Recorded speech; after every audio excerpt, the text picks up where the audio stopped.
What's up, guys? Thanks for tuning in, and today I've got a very special episode of Let's Argue for you. The nerfs have been announced, and people are reacting in all sorts of different ways. And let's use this opportunity to see who can be most wrong about the nerfs before they release. Looks like Soda says, after the new patch, Overload Even Shaman with Geist will gradually replace Totem Even Shaman. Now this is just crazy. I think the reason that we would play Geist is if we're trying to beat Jade Druid.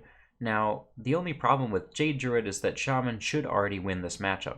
I think Geist definitely swings it more in the Shaman's favor, but this seems more like a crutch than a necessary tech, and considering Geist is so poor against other decks, I think this doesn't quite make sense, and the Totem version is still currently better. But, of course, we'll have to see. If Druid becomes the new king of the meta, then this would probably be a good play. Compton says, if Blizz truly cares about Wild like they say, then they should change Sorcerer's Apprentice so that the discount doesn't allow spells to go below 1 mana. It's the biggest reason why Mage is able to complete the quest on early turns. Now this is true in that Sorcerer's Apprentice is definitely the reason why Quest Mage is able to complete the quest early on, and it's the only reason why the deck is so powerful.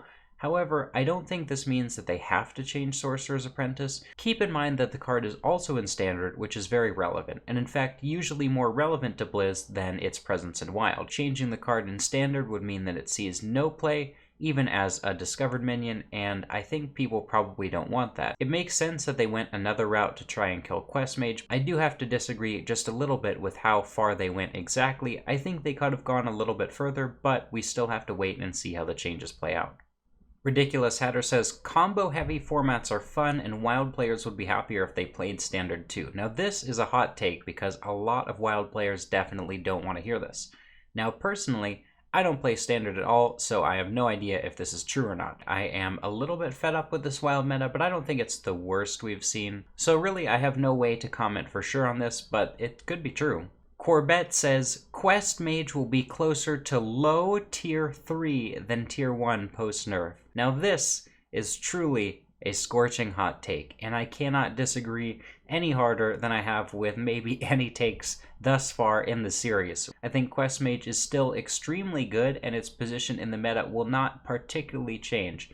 I see it as a tier 1 deck basically no matter what, but this is a bold take, and I think Corbett's a smart guy, and so we'll have to play some Quest Mage after the nerfs to find out exactly where it stands. Silent Nick says, cards like Iceblock and Timeout should be deleted from the game. Discover should be changed because it's too efficient. It should be somewhat time tracking, having a downside. Now, I've heard a lot of people say that Iceblock is the problem, but if these cards were deleted from the game, the meta wouldn't really change at all. I think certain decks do benefit from being able to play Iceblock, but I don't think they represent the problem in any of those decks. Iceblock is certainly silly, but there are definitive counters in the game. There are all sorts of counters, including Kezan Mystic, which is sometimes game-winning if you steal it at the right moment. So I don't really see Iceblock as an uncounterable strategy, nor do I see it as top of the heap of what's unfair right now, so I can see why people would say this, but I don't really care if it leaves or stays. Syndex says, random effect should be phased out of Hearthstone, overall unfun and unhealthy. Now I actually disagree with this entirely. I think random effects can add a lot of variety to games. I think if you look at decks that really don't have a lot of random effects, or none whatsoever, the games tend to feel really the same, just over and over and over again, and if you play like 300 games of a deck that has almost no random effects, it becomes very, very monotonous. And I think it's important that Hearthstone be fun and engaging no matter how long you play it for, and random effects are an important part of that aspect of gameplay. They keep you engaged, they present new situations every game, and if you look at Quest Mage, it might not be fun to play against, but it is one of the most fun decks in the meta to play because every game is different and you get to play all sorts of weird mage spells, effects, combos, and the like. Wes says, Enhanced Dreadlord is better than Voidlord in Q-Block. I don't think this is true. I mean, the 5/7 body is one thing. It's probably better than the 3/9 on Voidlord, but I think the problem is that the 5/5 just isn't as good as 3/1/3s. We play Voidlord for its defensive ability, and Enhanced Dreadlord doesn't really have a strong defensive ability compared to Voidlord, nor does it have the aggressive ability compared to Doomguard. So I really see Enhanced Dreadlord as a worse Doomguard and a worse Voidlord at the same time. That sounds like something you might run. I think it's possible that there are cube builds that run all 6 big demons, but honestly, the amount of big demons felt pretty appropriate before, so I don't see too much reason to change it, even if it does improve the Gul'dan pool. Overall, it just seems like bait from whenever I've played it, but if Quest Mage leaves the meta a little bit, then this could be less true in the future.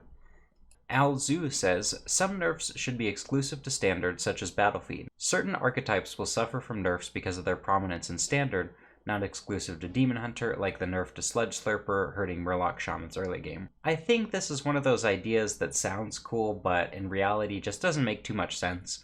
The problem is that Blizzard wants a game where when someone plays a card, you immediately know what that card does if you've seen it before. And if you play Battlefiend once, and it's a 2-2, and then you play Battlefiend another time, and it's a 1-2, that's really confusing for people. I don't think it's good for consistency of gameplay. I think there are better solutions than this, than having separate pools of nerfs. You don't want 2 versions of the same card going around at the same time. That's just super weird and an inelegant solution to a problem that can be solved in elegant ways. Silent Storm says, Wild needs a full unnerf of all nerfed cards to get full package of fun and chaos. I think people just need to stop saying this. I see people say this all the time, and it's a lazy take. It has no substance behind it. If people looked at the full list of cards that have been nerfed in the past, they would understand why Blizzard would never do this.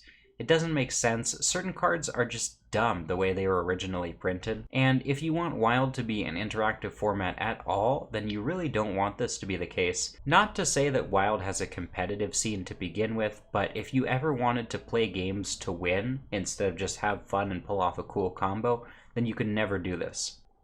Destruct says, Reno Druid and Bomb Warrior are tier 1 and Quest isn't the problem in Quest Mage. Now, in regards to the first statement, I just want you guys to know that saying something just outright dumb doesn't make it a hot take. I think hot take is something that you feel passionate about but that most people would disagree on. If nobody ever in their right mind could think it, it's not a hot take, it's just saying something not true. Baku the Moon Eater says, Magnetic is the best design mechanic in the last 5 years. Now, I don't think Magnetic is a terrible mechanic. I actually have no problems with it. I think it is well designed. I think the charge aspect of it is a little bit sketch, but for the most part, its implementation has been just fine, outside of Snip Snap Warlock. However, I actually think Outcast is a fantastic mechanic, and whenever I've played Demon Hunter, I've really enjoyed the gameplay decisions that it forces you to make. So I would say Outcast is one of the better ones, but I don't have a problem with Magnetic either. Jacob says, Jade Druid is better with Quest. Benzi ST says, Tog Druid is a hugely underplayed deck and has a decent to good matchup spread all around. Now, this is almost true, except for one big thing, and that's with the new expansion Druid got Fungal Fortunes. Fungal Fortunes is an incredibly good card, and Tog Druid just can't build around it. So they lost a lot in the sense that they didn't gain something that other Druid decks tended to gain. Tog Druid looks a little bit worse compared to Jade Druid right now, but overall the core of the deck is very strong and not much has changed. With a worse Quest Mage and pretty fast combos thanks to Overgrowth, I think it's possible that Tog Druid comes back to a slight extent after the nerfs. Romulus says, Demon Hunter is a design mistake. There was literally no reason to design a Smork class as we had plenty of Smork options already. Now this may be true for Standard. Again, I don't know. But I think for Wild, this is not true at all. We could always use more variety. I think Demon Hunter is a fun class to play. It's a little bit good, so it can be annoying to play against, but that just means that they probably gave it the right power level to start out with, minus those big changes they had to make at the start. I don't think adding a Smork class is a design mistake. I think people who are saying this are just a little annoyed that their control deck doesn't happen to beat this new aggro deck. Demon Hunter is strong, and it's definitely beatable, so I actually have no complaints whatsoever about the implementation of that class for Wild.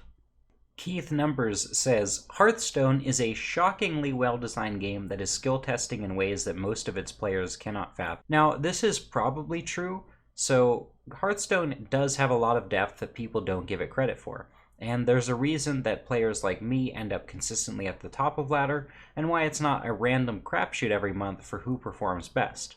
But despite that, Hearthstone is one of the simpler card games out there, and it's pretty easy to be decent, even though it can be very difficult to be perfect. Hijo says, Odd Demon Hunter is overrated garbage, hardly low tier 2. The only reason I can think of for why it's so popular is that it's free to play, by the way. I actually disagree with this. In my experience, Odd Demon Hunter has been a strong deck when I've played it, and it's been strong when I've played against it.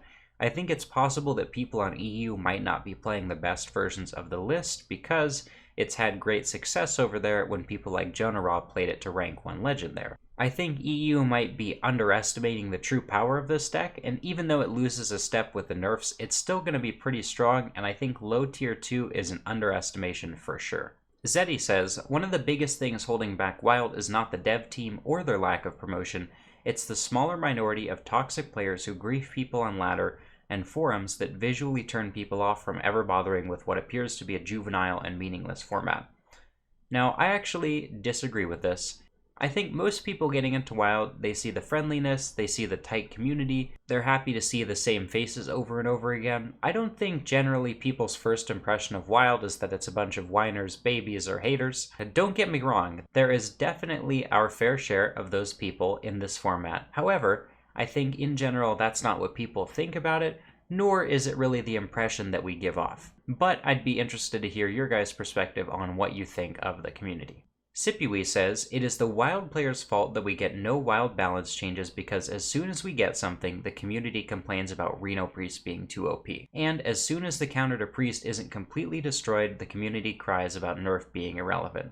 I tend to agree with this. I think people are up in arms when they haven't tested the change. Good players are predicting an extremely wide range of outcomes for Quest Mage, Corbett saying it's somewhere in tier 3, me saying it's somewhere in tier 1, and I've heard people saying it's still tier S, so perhaps the truth is somewhere in the middle. We simply don't know how much this change is going to affect Wild, and I think people are wrong to complain about a meta that doesn't exist yet. Reno Priest feels pretty counterable, even though it's a strong deck, and I imagine that there's a lot of experimenting against that deck left to be done that was never done because Quest Mage has been so popular pushing out Priest. Well guys, that's going to do it for today's Let's Argue. Thank you so much for commenting. Make sure to follow me on Twitter if you want to catch the next one. We have almost 1,000 of you in the Discord. We have some great Wild discussion there, so make sure to join for discussion or to see any deck lists you see in my videos. Make sure to like, comment, subscribe, and hit the bell for the YouTube algorithm. And of course, you can catch me live on Twitch every single night at 12 o'clock PST. Thanks guys, and I'll see you on ladder.